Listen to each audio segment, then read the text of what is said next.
Good morning mga kapatid. Salamat sa Diyos na tayo ay mayroong pagkakataon na ating alalahaning muli ang kamatayan ng ating Panginoong Hesus sa krus sa Kalbaryo. Ating pag-aralan ngayon na napapanahon ang salitang Kalbaryo, Calvary. Ano ba ang Kalbaryo? Ang Kalbaryo ay isang lugar na tinatawag na bundok ng mga bungo o isang lugar na kung saan hinahatulan ng kamatayan ang mga kriminal. Sa Lucas 23:26 hanggang 48 ay mababasa natin ang tungkol kay Jesus na siya ay nahatulan ng kamatayan sa krus. Isinabay siya sa 2 tulisan upang hatulan ng kamatayan. Nawaring siya ay isang kriminal. Siya ay itinuring na pinakamasamang kriminal sapagkat siya ay iginitna sa 2 tulisan, isa sa kaliwa at isa sa kanan. Ang Kalbaryo ay isang lugar ng may pagkakasala. Itinuring siyang masamang mananalansang.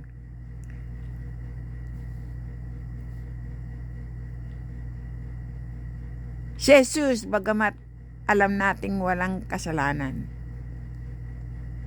ay itinuring na kasalanan. Sa panahon na kanyang tinutubos tayo sa kamatayan. Ang Kalbaryo ay isang lugar ng kahabagan.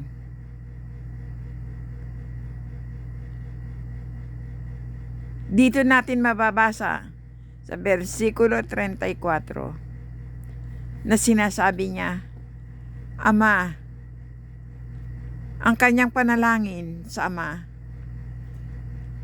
Ama, patawarin mo sila sapagkat hindi nila alam ang kanilang ginagawa. Isang panalangin ng kahabagan at kaawaan. Ang Kalbaryo ay isang lugar ng pangungutya, pang-uuyam, habang ang bayan ay nanunood sa mga pangyayari sa oras na iyon. Ay tinutuya si Jesus ng mga pinuno. Sinasabi nilang, tingnan natin kung maililigtas niya ang kanyang sarili. Nililibak rin naman siya ng mga kawal sa pamamagitan ng pagbibigay ng suka nang banggitin niyang siya'y nauuhaw. Ang Kalbaryo ay isang lugar ng patotoo. Sa itaas ng krus ni Jesus ay nakasulat, The King of the Jews, ang hari ng mga Hudyo. Ito'y upang tuyain si Jesus, subalit ito ang katotohanan. Ito'y patotoo ng Espiritu Santo na siya ang hari, ang Mesiyas, at ang anak ng Diyos. Hallelujah! Ang Kalbaryo ay lugar kung saan nagkaroon ng kaligtasan. Sa versikulo 40 hanggang 43, mababasa natin na si Jesus ay nagsalita. Ang sabi niya, sa tulisan na humihingi ng kapatawaran sa kanya, ngayon ay kakasamahin kita sa paraiso.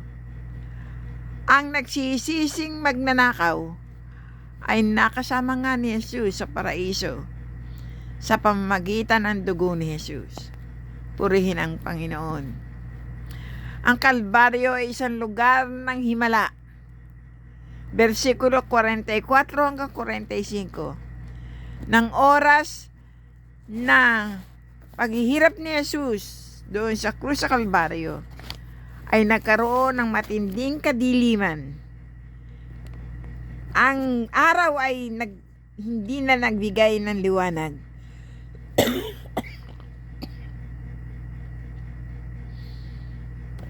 At ang kadilimang yaon ang nagpapakita ng kalubhaan o katindihan ng Diyos sa kanyang paghatol sa kasalanan. Nawasak din naman o nahapak ang tabing sa tabernakulo na ito'y nagpapahiwatig o ito ay nagbibigay simbolo ng bagong at buhay na daan na nangyari sa pamamagitan ni Kristo Jesus.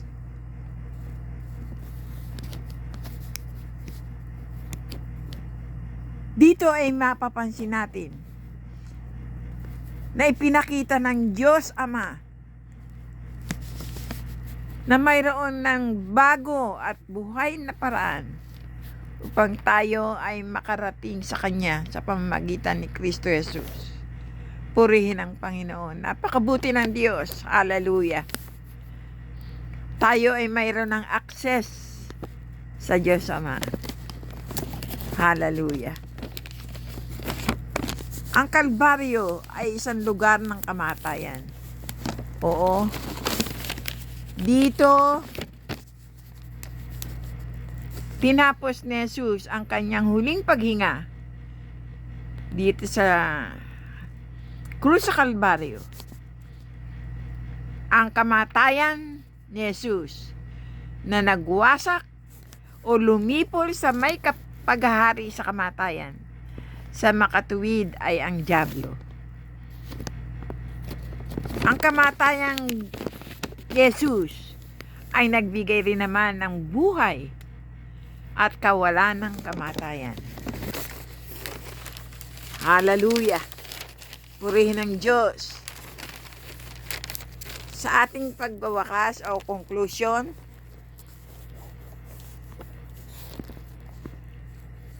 ang simbolo o tanda ng krus o ng Kalbaryo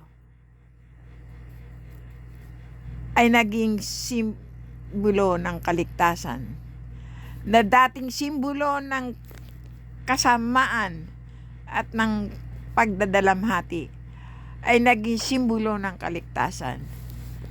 Maaaring sabihin mong naniniwala kay Kristo,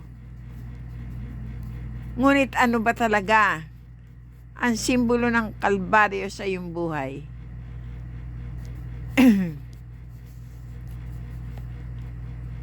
Atin ngang tanggapin ang ginawa ni Jesus sa bundok ng Kalbaryo.